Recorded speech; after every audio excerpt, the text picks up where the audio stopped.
12, which is Auckland Council Staff Policies, Principles and Standards. And if I can ask Cecilia C., Emma Mosley and Sarah Hay, please, to come to the table. And I'll formally move the resolution. Do I have a seconder for item number 12? Council Deputy Mayor Cashmore. And we now, let's hear from officials an explanation of the policy, and we'll move to questions.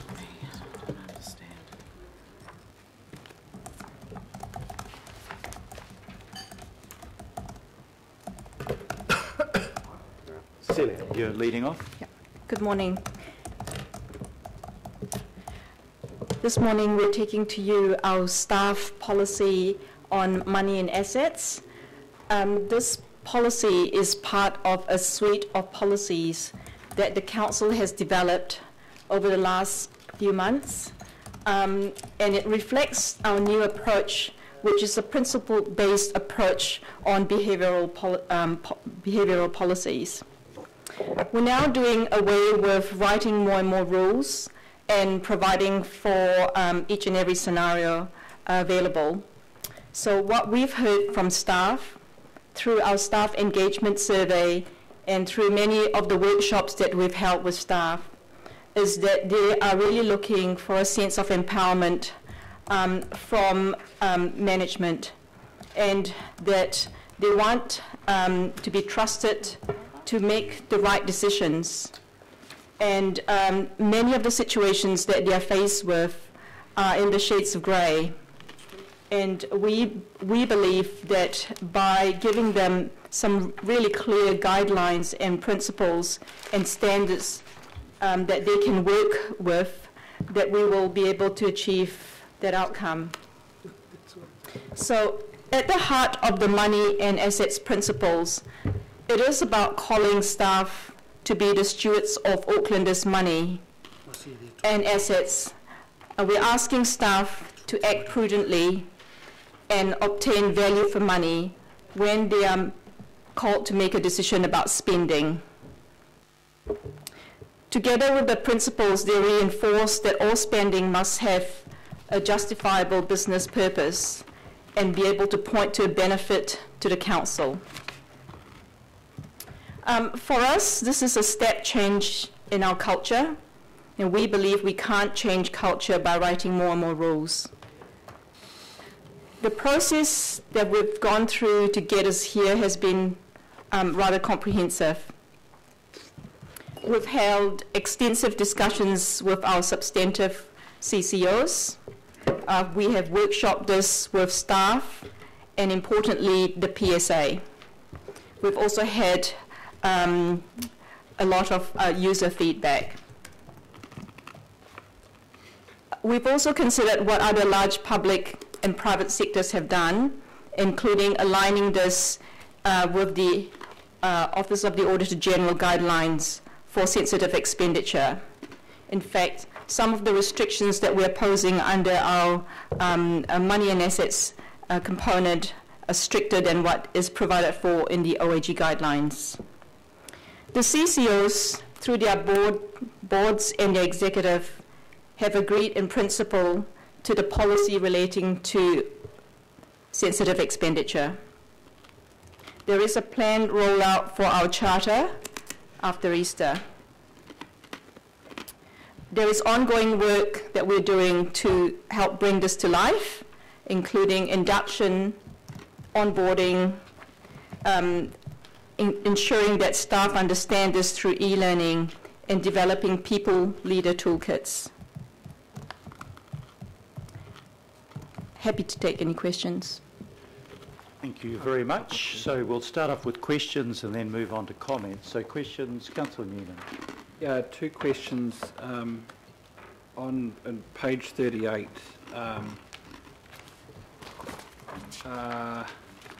It might have already been addressed elsewhere. Look, can I just ask, on page 38, how are airpoints treated?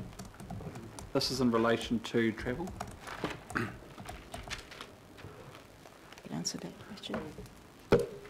The airpoints aren't the councils. The airpoints are the are to be held by the person whose name's on the ticket. So through the chair, we don't expect staff to collect air points on travel that they're undertaking for council use, but there are some instances when those air points cannot be avoided. For example, if you get an itinerary sent to your app on your phone, you may collect the one air point that is awarded to you for that Auckland to Wellington flight, but it's the expectation from council that you do not collect those air points. Sorry, can I just add to that?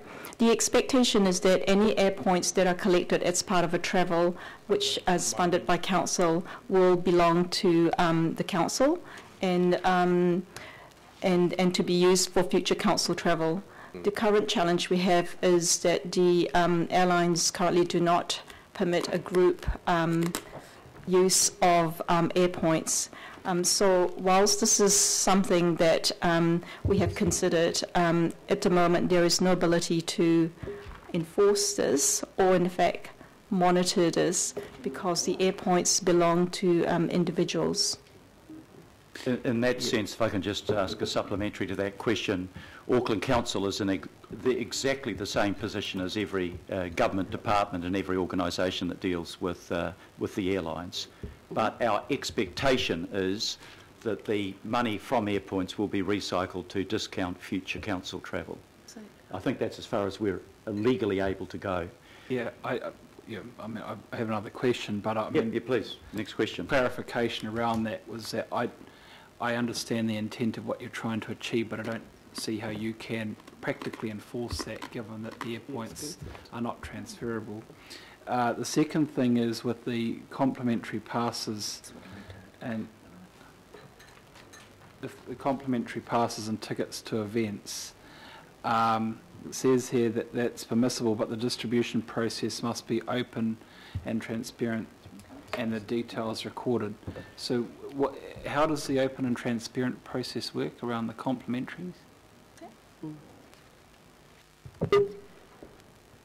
So this provision is directly addressing a fact that we have a lot of events that are run at council, and often there are tickets available to fill seats, and the practice has been that they are often offered to staff, and so the question is, what can we take them, what should we do with them? The most important thing is that we can track and we can report on who they go to, how often and to what, so that we're fully transparent and accountable for that. Each CCO has its own internal process to do that, and so does council, so that we can provide that information should it be required. So the process is set individually. We don't have a centralised process at this point. Does that answer the question? Yeah, probably. I might reserve the right to make a comment later, but that's okay. Certainly. Councillor Holst, did you have a supplementary to that or a separate? I was going to make exactly the point you made. Thank you. Councillor Casey. It's the usual suspects, alcohol, and one new one, which was the previous mayor got into a bit of strife over hotel upgrades, and I realised that you didn't mention it in your report, nor how did it come up in workshops. Where are we on, if you book a hotel and you're upgraded to business, to the penthouse or whatever? We're not explicit he about... ended up in the doghouse. Through the chair. I'm listening very closely to you. It was an issue. The principles would guide that decision. So we're not explicit about hotel upgrades in the policy or the standards. If you were offered a hotel upgrade and there was no additional cost to council, the things that you would need to consider were, does this hotel upgrade come with an expectation that I then must stay there every single time?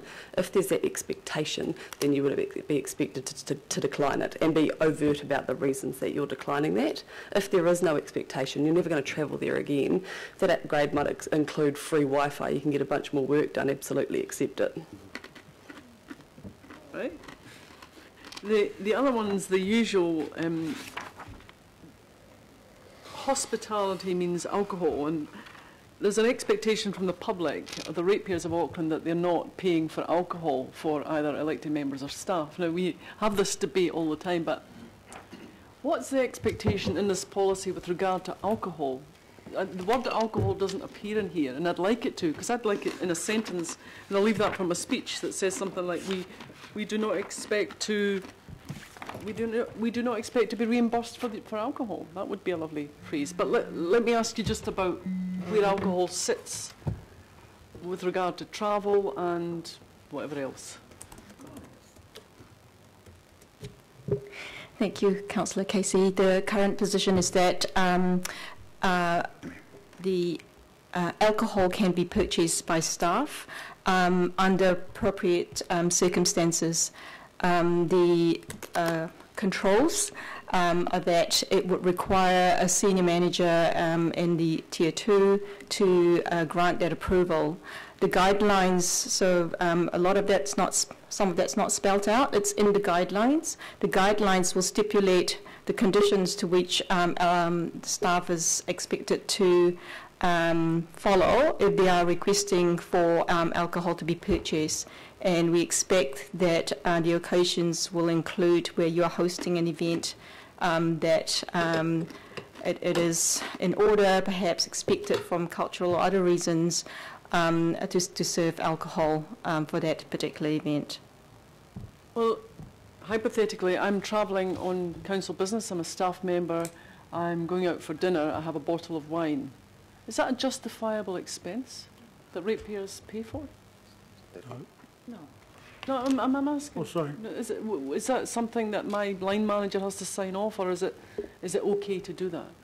I don't think it is okay, that's what I'm saying. I don't think we should be paying for alcohol. Through the chair, if you're going out to dinner while you're travelling and you're on your own or just with another council staff member, no, there wouldn't be a justifiable business reason to purchase that alcohol. Yep. Not unless And if we it's take wine it back red. to the principles where it calls out justifiable business purpose for any expenditure is the principle that we're aligning to here. So it would be difficult to justify what the business purpose for that would be. So just carry on with that conversation. What is a justifiable business expense that involves alcohol at the dinner table? Through the chair, as Cecilia alluded to, there may be an event where you're overseas and there are a number of investors from multiple banks, multiple countries. In France, for example, it is culturally acceptable to have a glass of wine with that meal, and some of them may take offence if all of the council participants at that meeting weren't drinking. It's obviously up to the council. It's not that you're not drinking, it's you're paying for it yourself. I'm all for doing what the locals do, but it's ratepayers' money here, and that's a bit... So the only time then that council would be paying for that is if it was a reciprocity example. So the investors have paid for the last couple of drinks and you might pay for the next one, so it's equitable. I think it's a good idea. Investors. Investors all the time. Sorry, what was your question? Sorry, councillor. I'm happy with it. I think in clarification, you know, we've had this discussion many times, and I don't necessarily want to prolong it, but I'll just speak personally.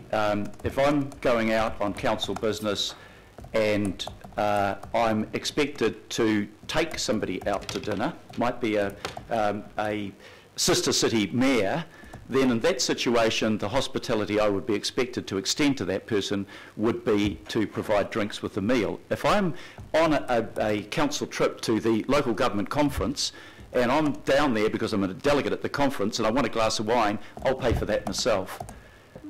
And I don't use hotels in Auckland, and therefore I don't seek upgrades. And I think that's great, but it should be legislated for. I think that's the expectation I have of the alcohol policy. I think that's a fair balance of factors. Councillor Deputy Mayor Cashmore. Thanks, Mr Mayor. I'll just take over from exactly where you left. We're no longer in the 50s or 60s. 2020 is just around the corner, and we're going to... we're heading towards a new direction of personal responsibility in the business sector, and this is what this policy is all about, doing the right thing, and you are accountable, and it's empowering people to do what is right by whether they're going to a restaurant, whether they're flying, And if you have to start writing rules about what you're going to do for every inch of the way, then you've lost the battle before you start.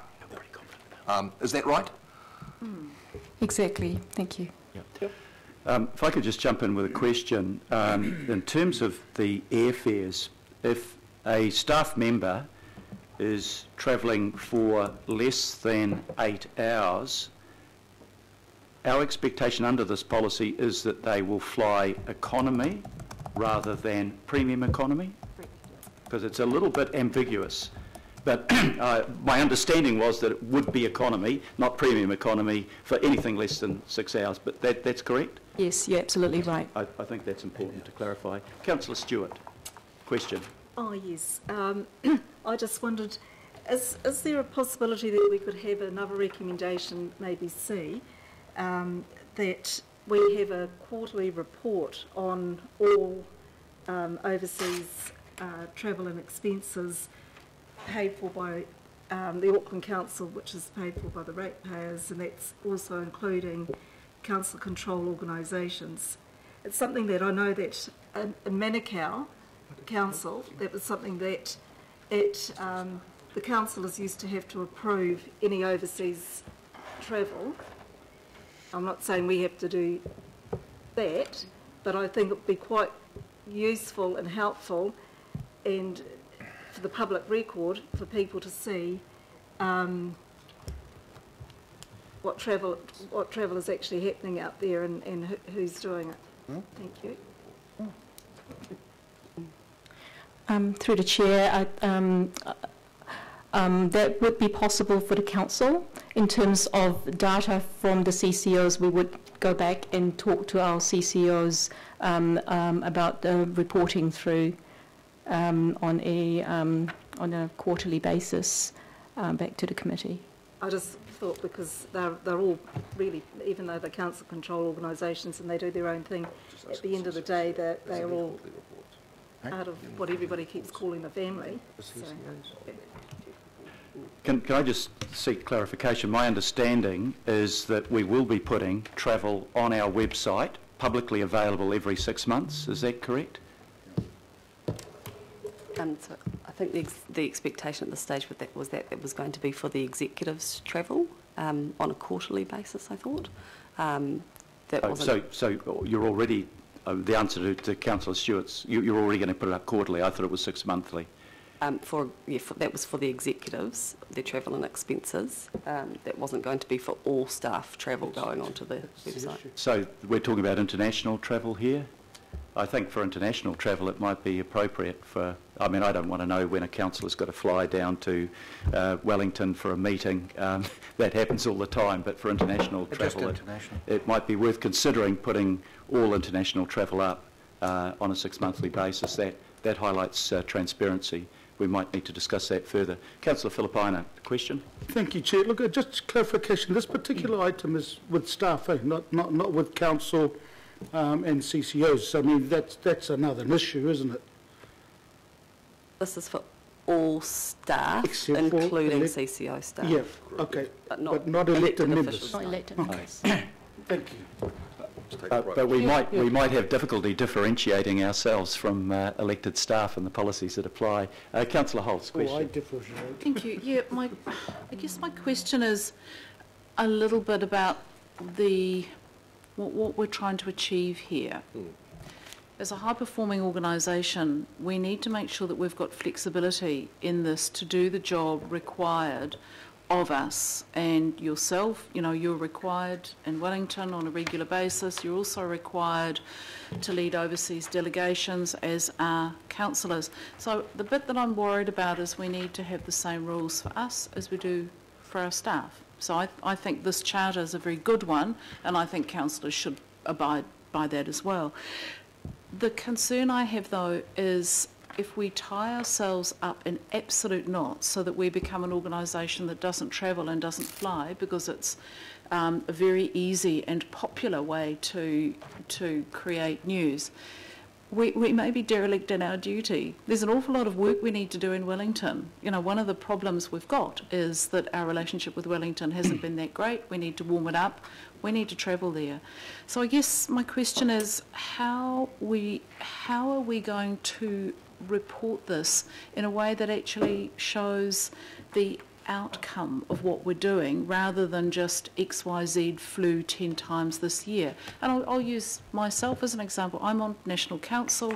I also, in my previous role, travelled to and from Wellington. You know, Councillor Hulse's travel bill is big, bad Councillor Hulse. Actually, no, Councillor Hulse giving up time at home, working long hours to actually go and do the work of this committee, or of this organisation. Same with the Deputy Mayor.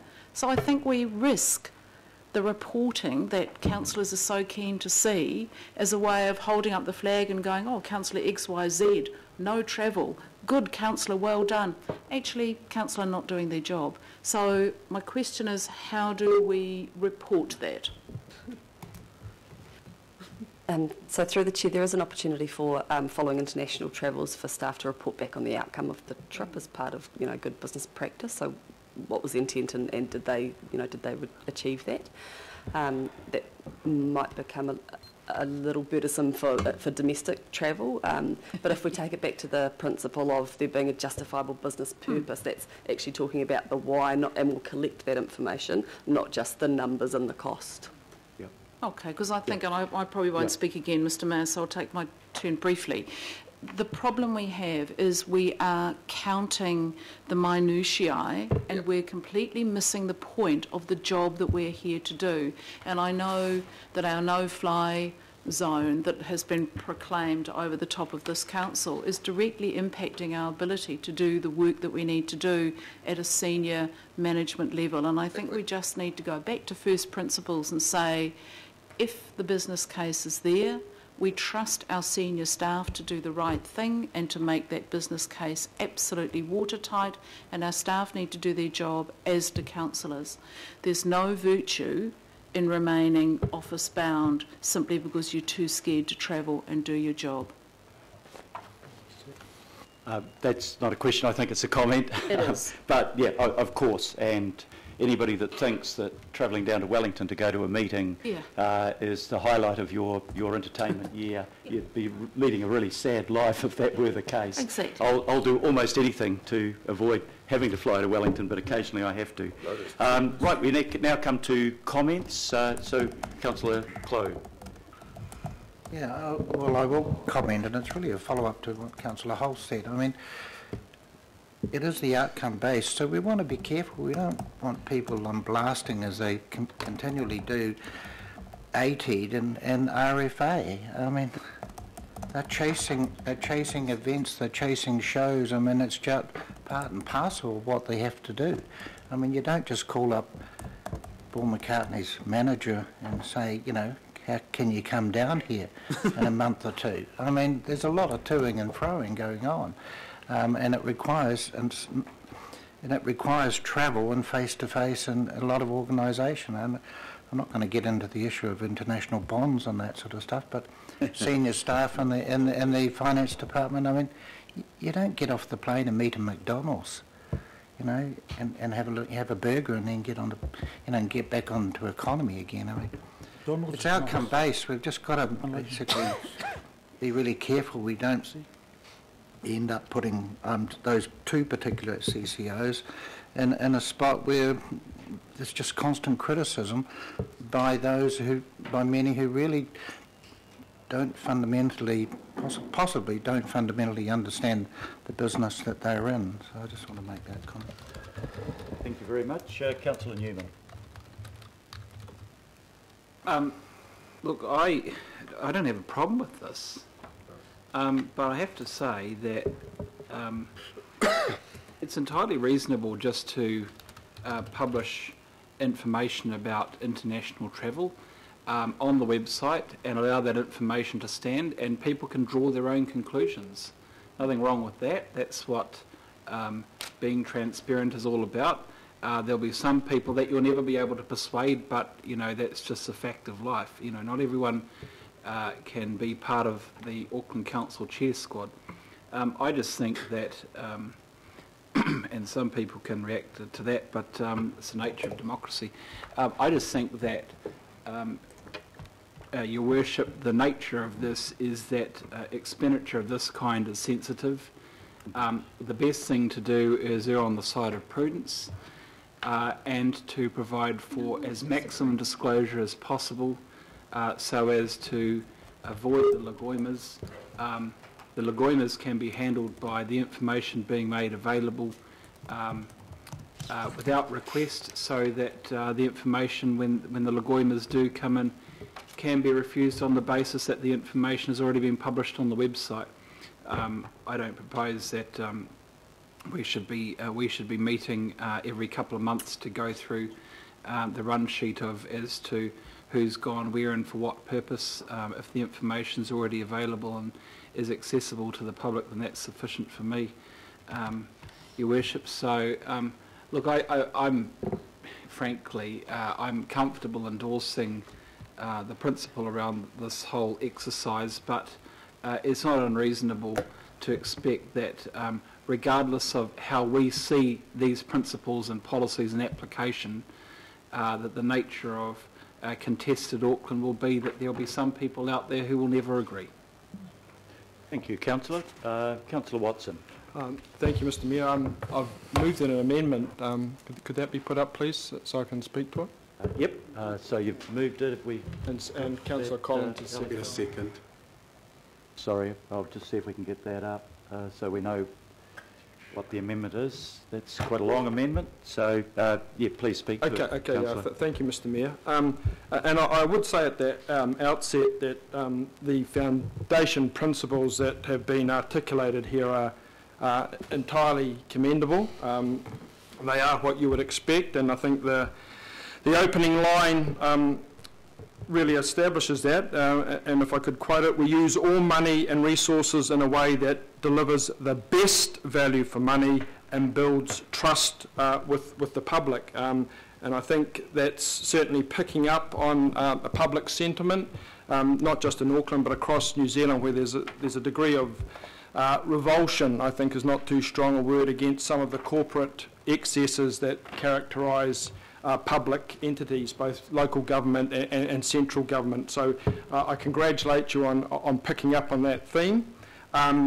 Unfortunately, as far as the Auckland Council goes, it's not as if we've exactly been immune to this, and particularly in the area that the amendment of Councillor Collins and myself address, and that's to do with international travel of 8 hours or more duration. In fact, it's entirely predictable. Every single year, legoimas will be put in, and there'll be a long list of the expenses, and in particular the cost of international air travel. And we had one last year. I won't bore you with the details, but suffice to say, if we look at a selection of business class travel details, we have airfares like, this is for one airfare, 15,700, 18,200, 10,300, 10,200, 14,011, 14,15. So our organisation is paying $10,000, $15,000, $18,000 for air travel. That's not accommodation. That's another issue, but let's stick with this one at the moment. So we're incurring significant costs for international air travel, and that's what this amendment seeks to address. I would question whether $18,000 air travel for anywhere in the world is delivering best value for money, or it's building public trust. Quite the opposite, I would suggest. And in fact, in some respects, it's almost obscene when you look at some of the plight that Aucklanders are in, and when you look at some of the difficulties of getting money off the council. If I go to my youth centre that's got fairly serious issues to do with funding, I'm told there's no money for the organisation that deals with 600 young people a week on suicide prevention schemes and mentoring and employment. There's no extra money for them. There is money always, it would seem, for business class travel, and now it's its replacement to a certain extent, it's still remaining, is this premium economy class, which makes a prominent appearance in the document. We know from the workshop, and in fact it's still that essentially premium economy will become the default position of this international flights of over 8 hours or more, because we said it at the workshop, i.e. premium economy. So I take a real objection to the attempt to conflate premium and normal economy, because it's not the same. Anyone who travels knows it's not the same.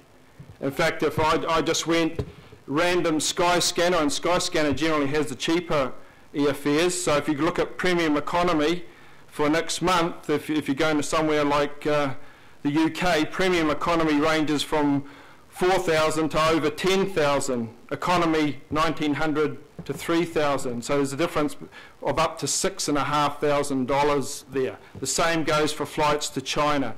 Premium economy 2,000 to 7,500.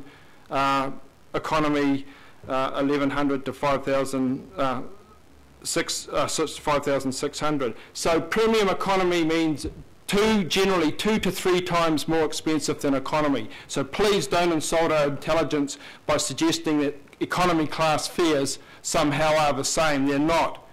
Premium economy is significantly different. It's a lot more expensive. I would say that our amendment is meets the objective in a number of instances of being fair to the staff, and when we say staff, it's a relatively small number of staff and elected officials for that matter who go on these travels. It's not the guy working for animal management or the secretary or the librarian that are going on these. It's a relatively confined section of the council managerial sector.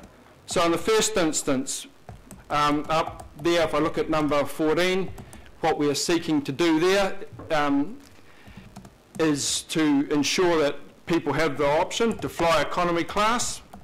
This is for over 8 hours, with the option to travel a day earlier and stay overnight if required. That addresses the issue of people being tired or not up to their job. Instead of paying numerous thousands more dollars, they pay a couple $100 more to go a day earlier. That's what you or I would do. That's what we'd do with our own money. We all know that, don't we? Secondly, if they have to work immediately, they apply to the chief executive to travel premium economy class. I've looked at any number of the premium economy class provisioning on airways, and it is relatively luxurious by comparison to being an economy for a 24-hour or 30-hour flight. So that provision is there, as is the provision for anyone that might have a health concern. You'd have to question the sense of anyone going overseas from council if they do have a health issue, but if there is a health issue, they could apply there for that as well. The final point is to show a bit of leadership, like our chief executive of Watercare did, as he did. He stepped up to the mark.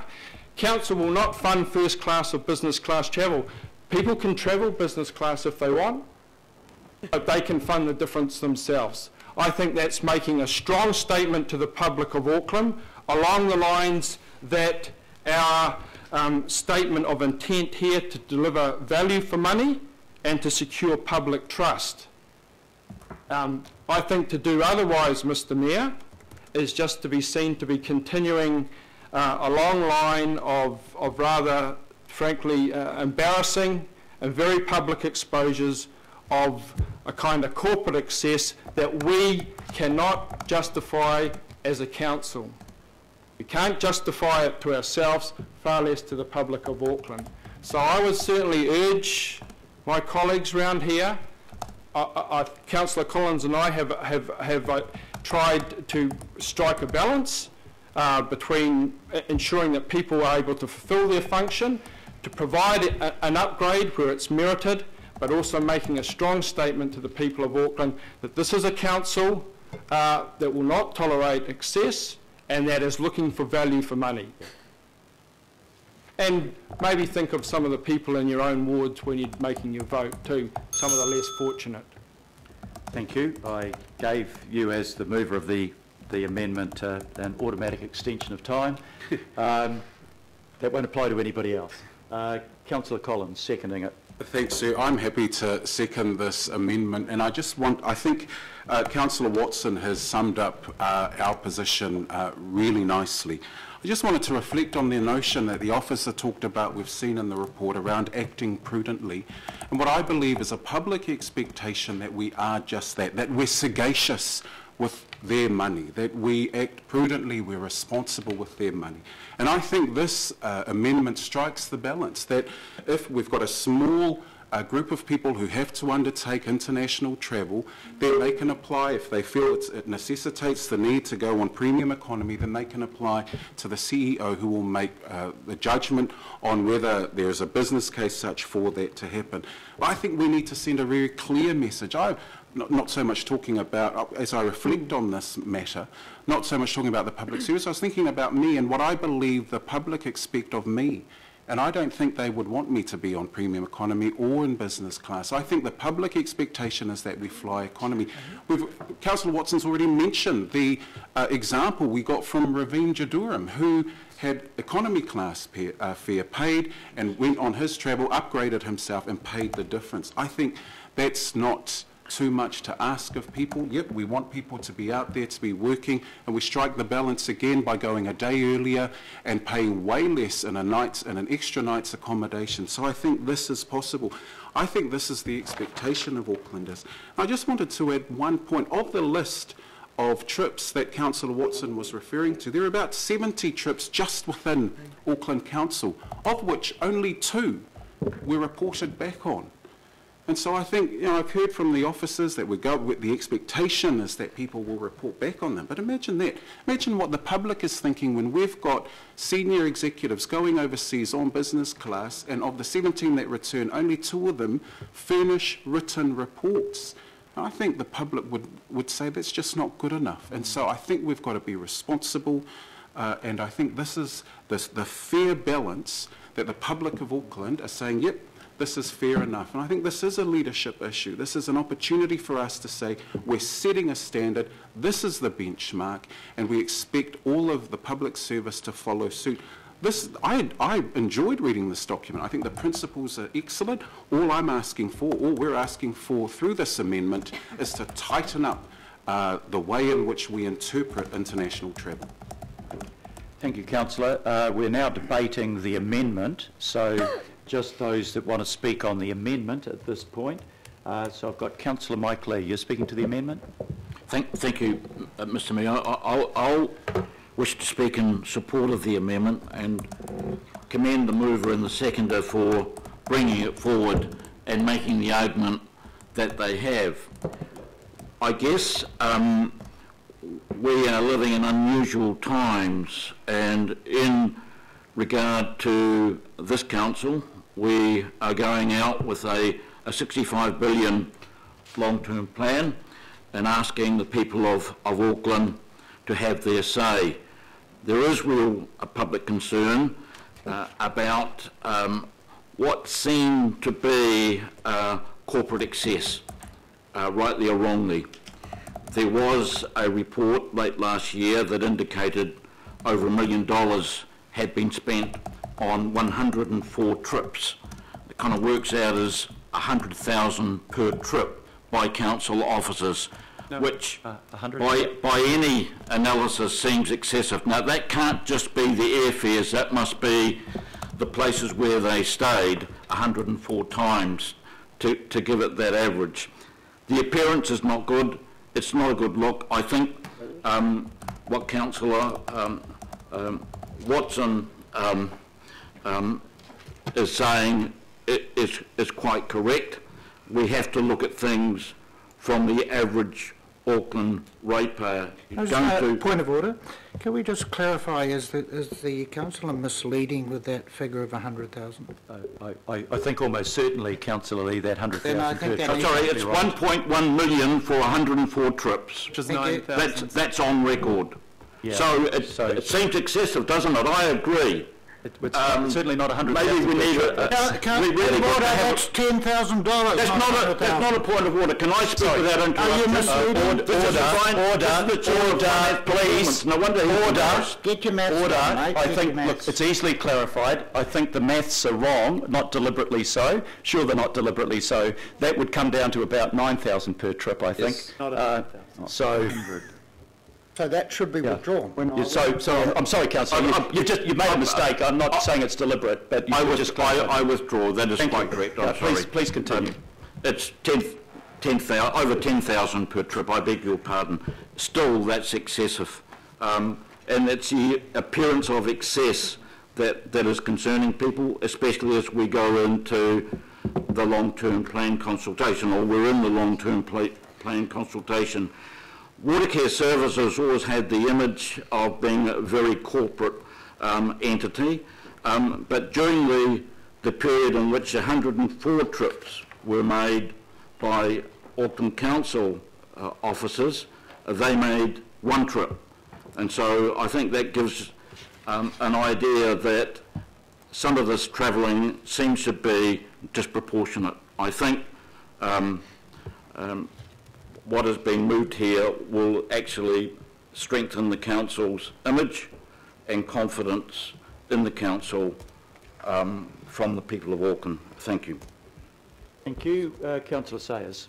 Thank you, Your Worship. I'd also like to speak in favour of the amendment. I'd like to thank Councillor Watson and Councillor Collins for their articulate introduction of the item as well. I do see this as this amendment as being a very responsible, well-balanced, well-worded amendment. Therefore, that is why I'm prepared to endorse it. I'm also prepared to endorse and support the points that you made around it being the right message to be sending in terms of trying our best to get the best value, and also trying to improve council's perception with the public in terms of their trust and confidence ratings of us. We do note that often those who are travelling are either senior management or members or chairs of their respective committees. They've earned those positions and rightfully so, and are rewarded for that and need to travel. But I think that this amendment strikes the balance between what we want to achieve and Your Worship gives an orderly and logical mechanism for our travel going forward. Just in conclusion, I think it's actually offensive to the ratepayers of Auckland to see trips of $18,000 for a single airfare trip. I think that's a headline we want to avoid. Thank you. Thank you. Councillor Casey. What's our trust rating at the moment? I keep saying 17%, but I think it's actually been up to 20. You'll be pleased to know it's up to 22. 22%. That's positive, and if you take neutral with that, it's over half, I think. Anyway, sorry, that's the answer to your question. Anyway, we're at the lower end of the scale. People do not trust local government politicians. I want to support this amendment, and I want to talk about the recent climate of, all the disclosures of excesses, and in particular I'm remembering a health chief who spent more time overseas than at his desk. And what I want to talk about is something that wasn't reported, but I saw in a line in a report, and that was our chief executive, Stephen Town, hasn't left his desk. He has claimed no travel for overseas or otherwise. And I was really, really impressed by that, Stephen. You are setting the tone for the rest of the organisation. Too scared to leave the building. That's a valid point. Yeah, exactly. You put me off my stride. So back to the issue. The issue here is not one of us in this room, staff or elected member or even journalists, would ever pay $18,000 for a single trip. We wouldn't do it. Not with our own money, we wouldn't do it. And that's the point that this amendment makes. If you wouldn't do it with your own money, you should not be spending ratepayers' money in that way. And that's what this amendment does. It says, we do appreciate that you're going straight into work, and it's different from going on holiday with the kids, but you can do it a much more cost-effective way. And that's what I think. I think we're leading from the top. I didn't have any more to say than that. For me, it's snob value. It's like elite travel is not something I've ever done. I'm happy in economy, cattle class. And I think that it's a good look for our staff and elected members to be in economy. That's a good look. And I know that, and probably the Mayor will tick this one off too. A lot of MPs always travel economy for that reason. They want to be seen not to be frittering away taxpayers' money, and I think that that's a great message for our staff, and it's a great message for us. Our policy, our own policy, though, doesn't mirror this. We lost the vote on that. So what we're going to do here, if this passes, which I hope it does, is we'll be telling the staff, you're cattle class, but we're still, snob class. But I will support it. Just before I go on, can I ask the Chief, there's been reference made to $18,000 trips. I'd quite like some clarification around what was involved in that, because I wouldn't want to create the impression that somebody was travelling snob class and it raised that much money. That's correct, Mayor. So that was a six-city stopover. Sarah, you can give us Would you like me to quickly rattle through that itinerary? That'd just be helpful, just for clarification, so we know what we're debating about. So officers leaving on a weekend, spending a weekend away from their family before a trip, landing in London on a Sunday evening potentially, having meetings in London that day, up to 5 meetings, that evening flying to Zurich, arriving at 10 p.m. in Zurich, going to a hotel, the following morning having 5 meetings in Zurich before travelling to Basel for meetings, flying from Basel to Frankfurt that evening, the following morning having meetings in Munich, a number of meetings in Munich before flying to Paris for a number of meetings the very next day, meetings in Paris, fly to Munich again for some more evening meetings, flying back to Frankfurt for more meetings, the following day flying to London to be able to fly home. I think the important thing to understand for trips like this, if you're flying economy, you have to get to the airport earlier. You don't have the same food available to you, which is often the only time you get to eat on these trips. You have to wait longer for your bags.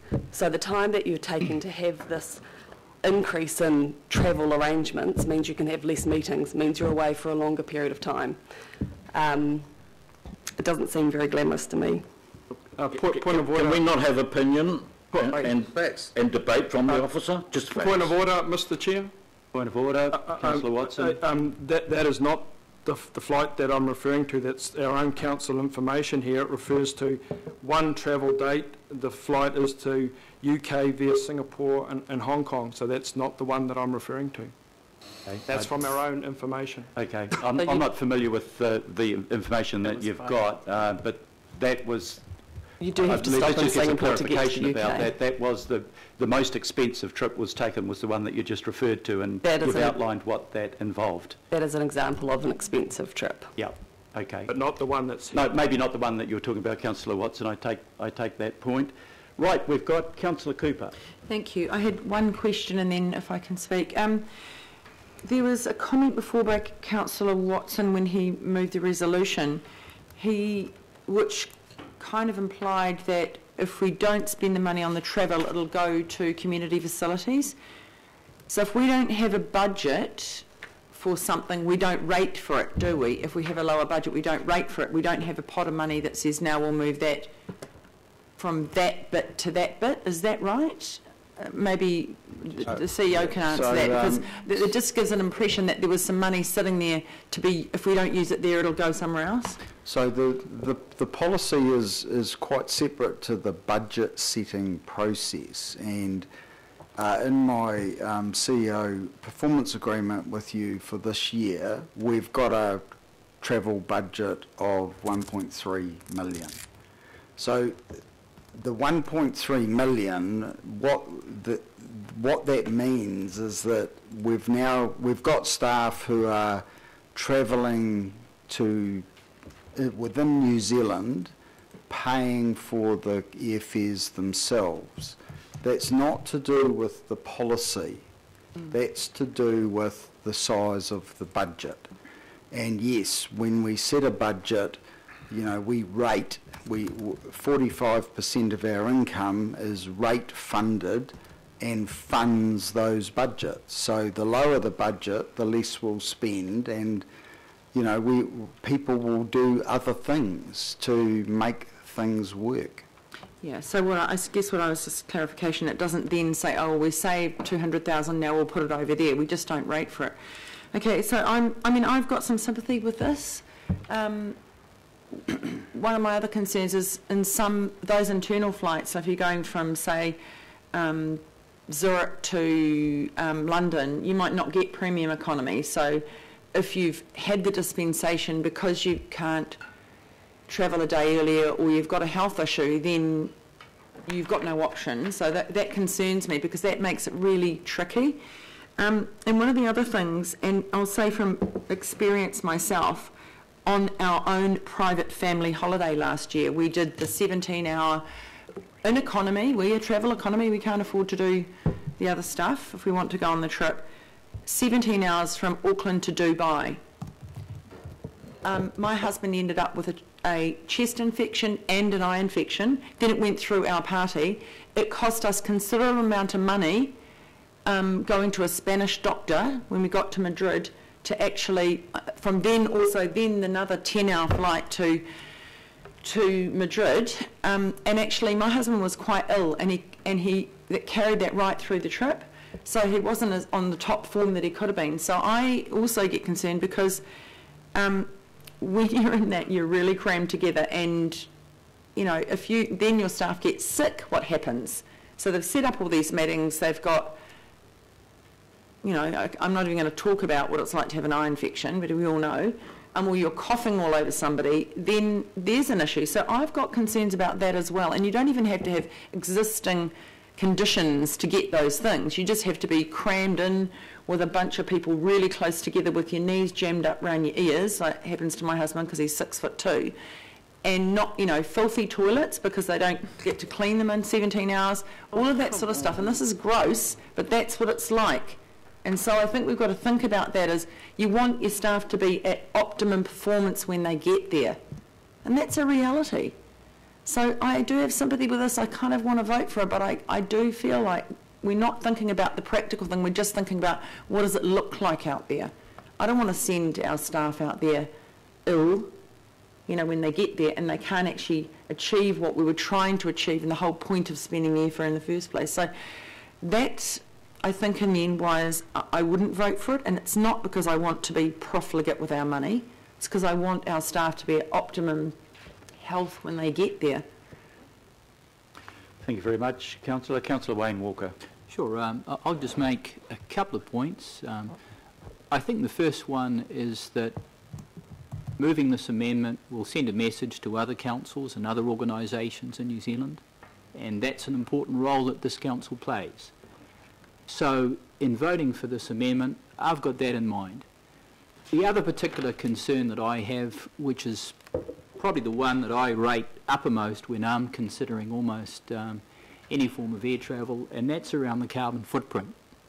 And that's the most important thing for me. And certainly the World Bank looked at this and took a lead role, and they conducted some analysis, and the difference between a first-class flight and economy is anywhere between 6 and 9 times the carbon footprint. And if any of you are familiar with carbon accounting and what's happening planetarily in terms of climate change, you'll appreciate that air travel is pretty significant in terms of what it's doing to the planet.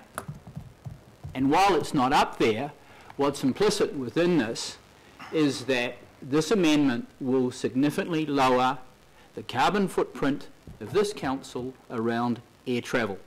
Significantly. So for me, that's the other reason why I will be voting for this. It's in line with what we should all be doing ourselves. So first class travel could be 6 to 9 times. Business class, that could be 2.5, 3 times. It varies. Thank you. Councillor Deputy Mayor Cashmore. Thank you, Mr Mayor. I will not be supporting this amendment simply because this is a policy about doing what is right. We don't have to go down the specificity of telling people how they should travel. You heard what I presume was our CFO's trip through Europe to raise awareness of our bond issuance. That trip actually secured the Council's finances in the medium term, 5 to 7 years. That trip put our reputation in front of the bankers of Europe. A good positive tick.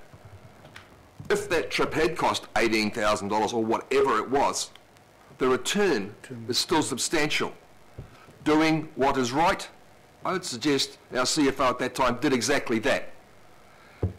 We do not need to be prescriptive in telling our staff, our senior staff, how they should travel. Our travel policy now, as you've heard from Stephen Town, is already meaning some staff are paying for their own fares, including the Chief Executive, I might add. Some of you probably don't know that. Doing what is right means having trust where trust needs to be.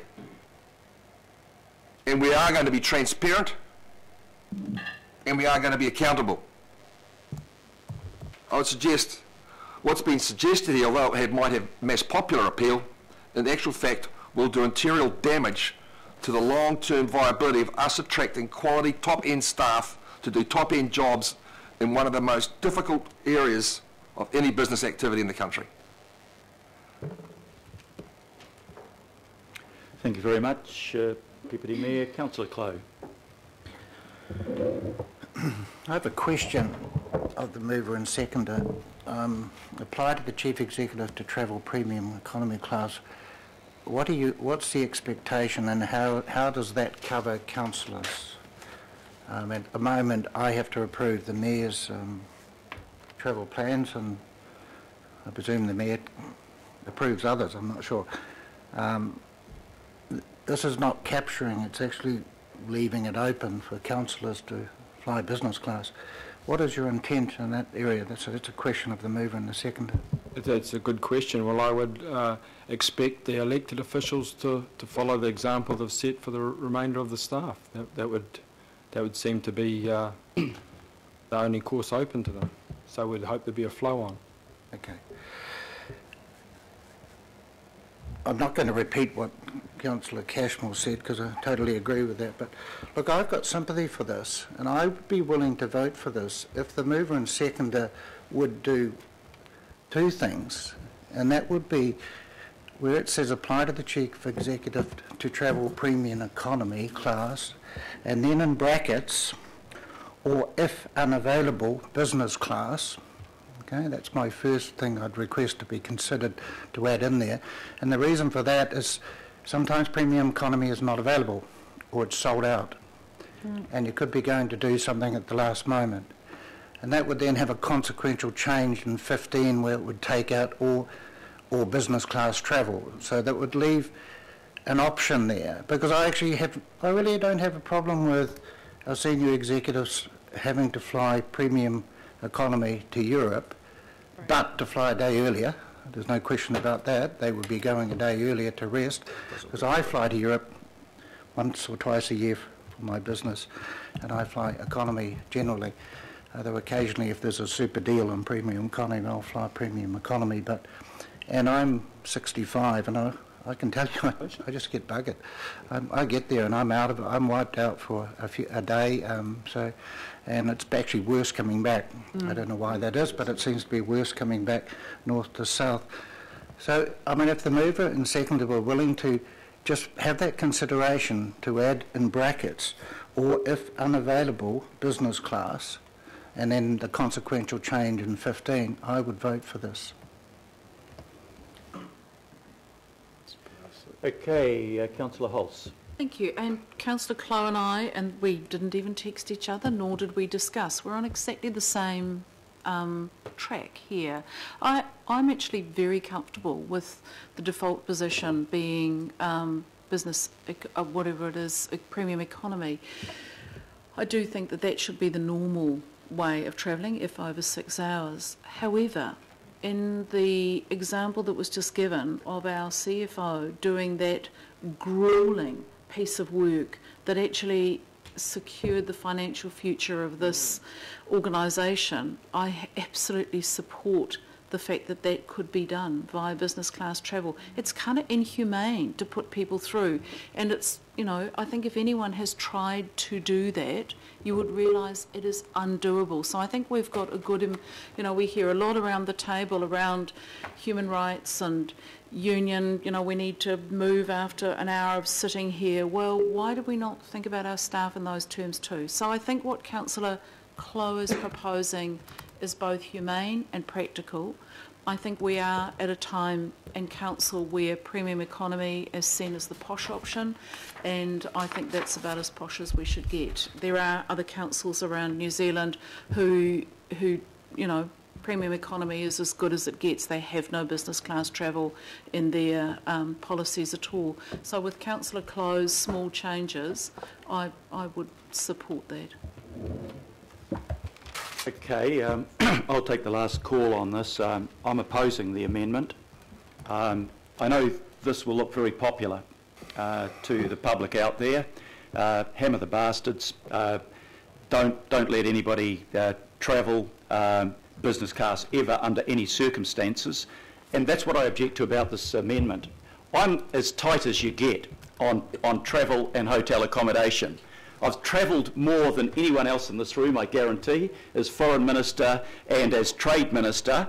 And when I travel for council, I stay at cheap hotels, and I try to avoid travelling where the council has to pick the bill up. So I'm happy for my track record to be looked at it. But what you're saying here is there is no flexibility. This amendment says there is no flexibility. So we send our Chief Financial Officer off to raise tens of millions of dollars in a bond issue. You want them to get off the plane in London, go straight into a meeting and negotiate a deal, which if he or she is not sharp, will cost us millions of dollars more. Now, I know about this because I've done it time and again, where I get off the plane, I've travelled across the world to get there, and I go straight into a meeting. Tell me anyone here, that Chief Financial Officer that took that trip, how much did she see of Zurich, in London, in Frankfurt, in Munich, and Paris? Sounds really romantic, doesn't it? She saw nothing because she went from the airport to the hotel to the meeting room back to the airport. And if she wasn't exhausted at the end of that trip, then she must have been superhuman. She was ill when she got there. I went up on your behalf to head the council delegation to Guangzhou. Every one, I think, of the staff members, Marguerite, went economy. I don't think we're being profligate. I know this man sitting next to me took a trip to go to a chief executives meeting in Perth, not a cheap fare, he paid for it himself. Didn't tell any of you that he paid for it himself, but he did. I don't expect him to. I think it's wrong that he did. And I think it's wrong that if we employ our staff to do the job we want them to do, and then expect them to behave as if they're going somewhere on holiday, we've got it wrong. When I went up to Guangzhou, I left at midnight, I got off the plane at 7 in the morning, went to the hotel, showered, spent the next 3 days working every waking hour of the day, and then hopped on the plane at midnight and came back home again.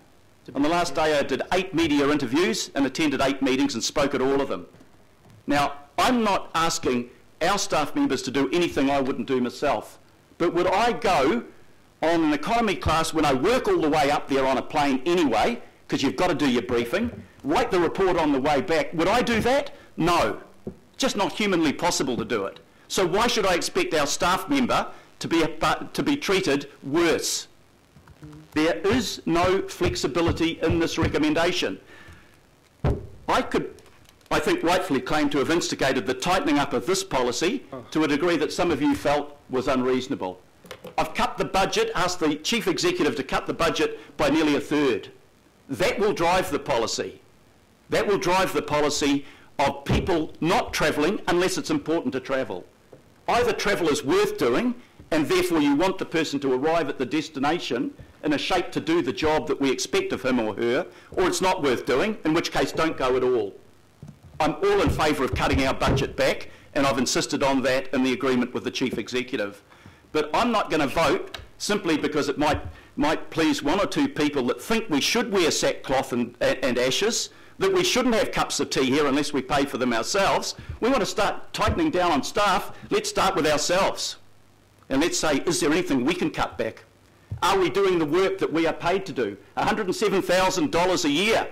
And sometimes I can't get a quorum at our meetings. Yeah. So look at yourself if you want to think about how money is being spent. I want them to be stingy. I want them to treat the taxpayers' money as if it was their own. But I am not expecting them to do what none of us think is reasonable. And it's not reasonable to get off a plane having travelled for 24 hours, go straight into a meeting and be sharp at it. I know that from years of experience. I don't think I would have got a free trade agreement with China if I worked on that basis. I'd be asleep halfway through the meeting. Either the trip is worth doing and we treat our staff reasonably, or it's not worth doing at all and don't go. So I'm saying to the Chief Executive, cut your budget by a third and work out which of the trips aren't producing value for money. And be transparent.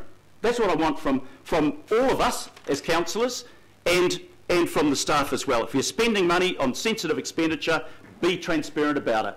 I'm happy to put down any trip I do, give you my program hour by hour, tell you what I did and what value I thought I got from council for it and what it cost council. I'm prepared to do that. So I'm not one that believes in profligacy. We don't have enough money. We need to spend it carefully. But let's not put our staff into a position where they can't do their job properly. I will never support that. I will never support treating staff in an inferior way. God almighty, we talk all the time about proper conditions for our staff, and then we expect people to go across the world, do a trip like you've just heard from Sarah Hay, and do it on premium economy. Look, I know what it's like. You've got to sleep or you've got to work. That's the two things I do on planes. I work or I sleep. I don't think I've ever watched a video all the way through on a plane. But I know that if I can't do that work or I can't sleep, I can't do my job. And I don't expect that from the Chief Executive or any of the senior staff. So I'm asking you to think very carefully about this. The staff policy we've put in front of you here today is tight. It cuts it by a third. It says anything that's not worthwhile, cut out. You've got to treat the ratepayers' money really carefully. But I'm not prepared to do the purest thing and say, this will make me feel good about myself, I'll look good in public, and we'll make it really hard for them. I'm not prepared to do that. It's dishonest.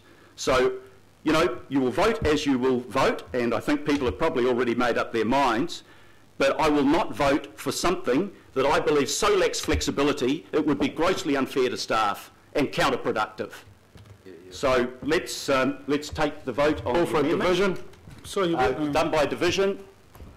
So I'll ask officers to take the vote. So just to be clear, Mr Chair, we lost the opportunity for any change to the amendment that was proposed by Councillor Clow. That's what I can't make an amendment to an amendment. So. No. I thought that our proposers might have it's worked on that. up or down, and we live with the consequences, however this vote goes. Mayor Goff. Against. Councillor Bartley. Against. Councillor Casey. Yes. Deputy Mayor Cashmore. No. Councillor Clow. No. Councillor Collins. For. Councillor Cooper. Against. Councillor Filipaina. Against. Councillor Hills. Against. Councillor Holst. No. Councillor Lee. Aye. Councillor Newman. For. Councillor Sayers. For. Councillor Stewart. For. Councillor Sir John Walker. Councillor Wayne Walker. Yes. Councillor Watson. Yes. Lost 8 votes to 9. So that's been declared lost, 8 votes to 9. So we come back now to the substantive motion. We've probably had the debate pretty thoroughly, but if there's anybody else that wishes to vote, Councillor Filipaina. Your Worship, I just want to question on the... It's actually interesting. It's not about this particular agenda item, but there is an ongoing effect in regards to what we're just going to vote on, and that is when will we end up discussing the councillors travel policy as well.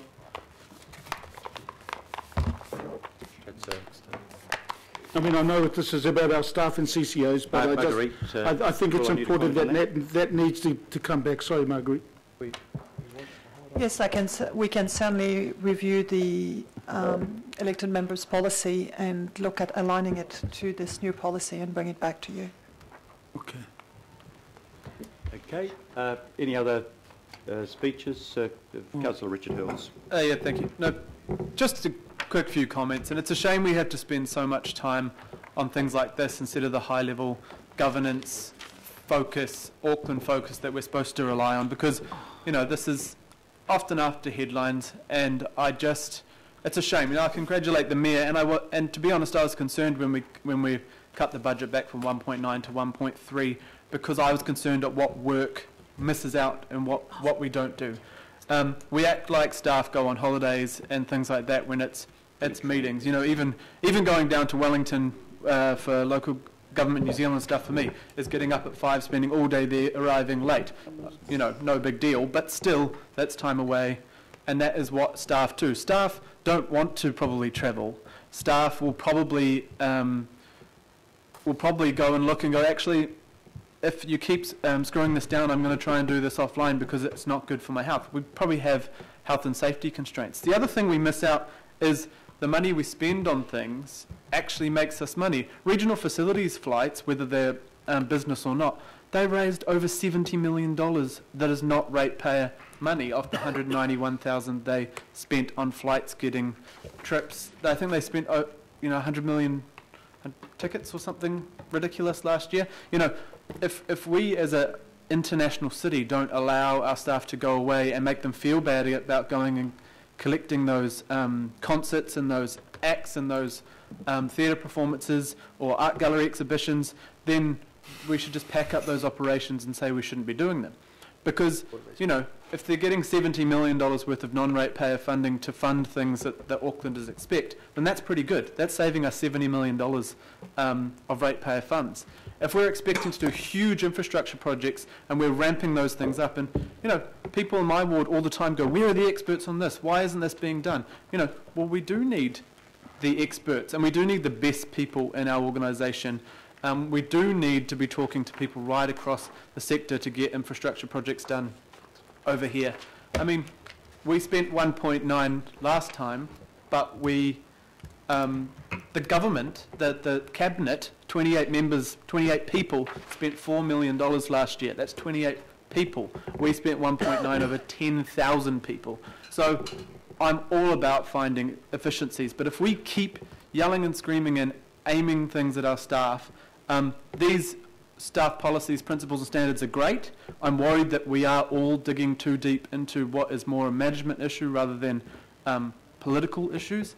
But overall, these are that we've missed all the rest of this agenda item, which is, you know, very small amount was on flights. The rest was on general policies, and I think they're good. But we need to be careful that we're not scaring off more and more people from this organisation. We know it's already happening. We know there are a lot of people leaving already, and we're going to keep losing good people, because why, when they see headlines every day, anti them as a corporation, the people they work with have to sit there in the lunchroom while they hear us talk about them that way.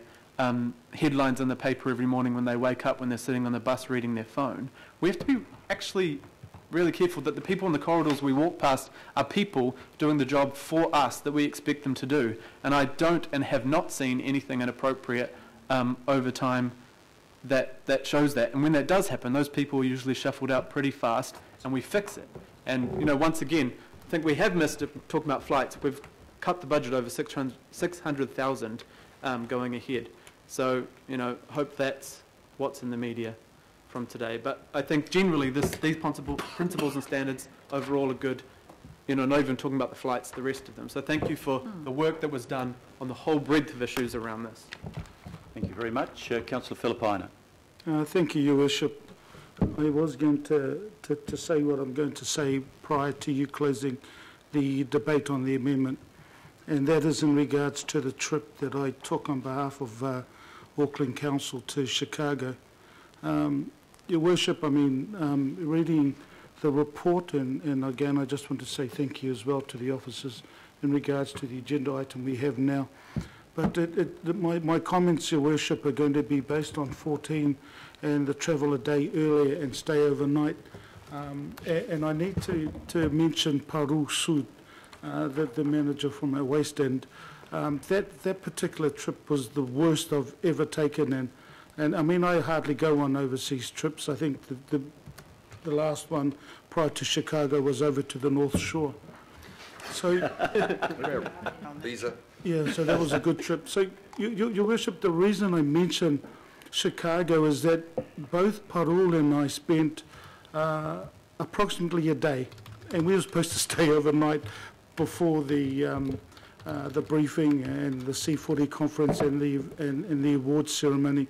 We were supposed to stay overnight and refreshed because of the meetings that Parul had organised. Well, that did not happen. We ended up getting to Chicago at 1 in the morning, and that's the arrival. And it was the pits. Even though I travelled, we both travelled premium economy. It was still the pits, having spent most of the whole full day there. So, Your Worship, you mentioned your kōrero around the amendment, around, you know, I wouldn't do or expect the staff to end up going, you know, travelling less if I'm going overseas in the same trip. So, and that's exactly it. She got up. I ended up getting woken up by her just to sort of say, hey, you better hurry up and get to the meeting. So, Your Worship, in regards to this number 14, and the bullet point 2 is one of the key things for me in attachment B. That is key from my perspective, and that's up to the Chief Executive Officer. So, I mean, for me, I definitely be voting for this in regards to staff, but as I said earlier, and based on my question, I look forward to us now debating the Councillor's policy around travel. Thank you, Your Worship. And thank you again to the staff. Thank you very much. No further speakers. I'll put the motion. All those in favour, please say aye. Aye. Aye. To the contrary, no. No. Could you record my objection to B, please? And I'll be contacting Amnesty International about all those poor people travelling premium and economy. B for me as well, yes. Thank you. I'll observe the first point made. There are other councillors that want to have their vote recorded. Councillor Stewart, Councillor Wayne Walker, Councillor Sayers, Councillor Collins and Councillor Lee and Casey. Okay, I'll declare that motion passed, and we move to item